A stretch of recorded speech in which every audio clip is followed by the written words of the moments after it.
May nabasa akong comment na gusto ko lang mag-react. Very offensive ito sa aming mga may asawa ng AFAM. Ang sabi, yun nga, magbanat-banat ng buto, wag puro AFAM. My God, where did you get that idea na kapag ka may asawa ng AFAM, hindi na nagbabanat ng buto? Ay, excuse me, mas lalo kaming nagbabanat ng buto dito sa abroad, sa totoo lang.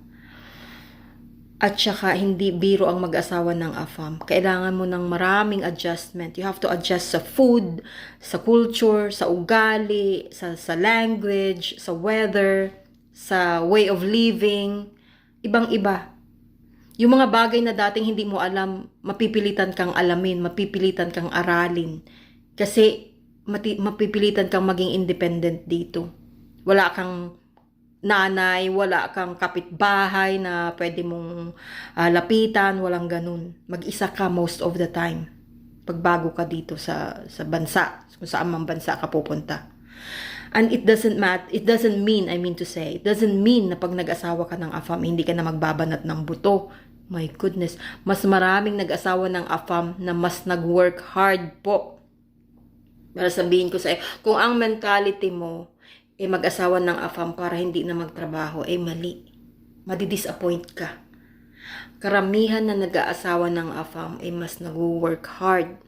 Merong mga hindi na nagtatrabaho kasi ayaw na silang pagtrabahuhin. At maraming dahilan bakit sila ayaw pagtrabahuhin. Iba-iba ang reason. Yung iba nagsiselos, ayaw ka nang palabasin. Yung iba naman, ayaw magbayad ng maraming tax kasi tataas ang income, tataas ang tax. Yung iba naman, well, siguro love ka lang, ayaw kang mapagod at kaya ka namang suportahan, so sa bahay ka na lang. Pero most of the time, ayaw mo naman yun kasi feeling mo wala kang freedom, wala kang pera, so ayaw mo rin na hindi ka mag-work. Ganon ang sitwasyon dito. Depende, case to case basis dyan. Madalang yung mga nag-aasawa ng AFAM na nagsistay na lang sa bahay at buhay reyna. Kadalasan, mag-work hard ka para may sarili kang pera, para anytime pwede kang magpadala sa mga kamag-anak mo, sa pamilya mo, ganon. Kasi yung iba, masyadong particular sa pera, i-check ang balance mo, i-check yung mga withdrawals mo, may mga ganong sitwasyon.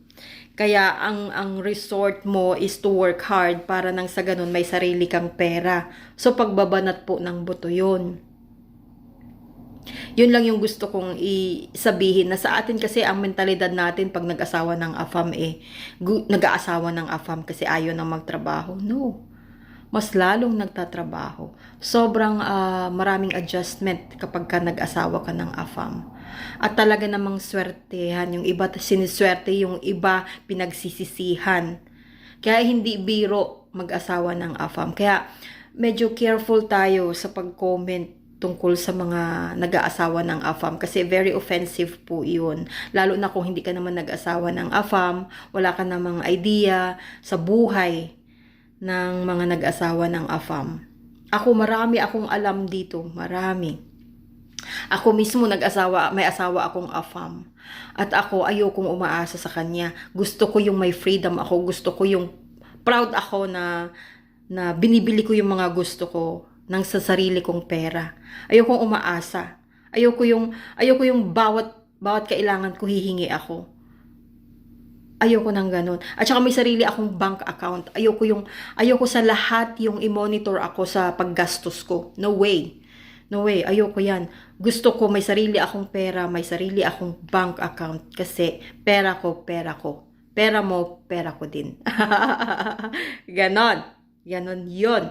Mas masarap sa feeling yung nagtatrabaho ka. Kasi may sarili kang pera. Kahit sabihin mo pang may AFAM ka na mayaman, gustuhin mo pa rin magtrabaho.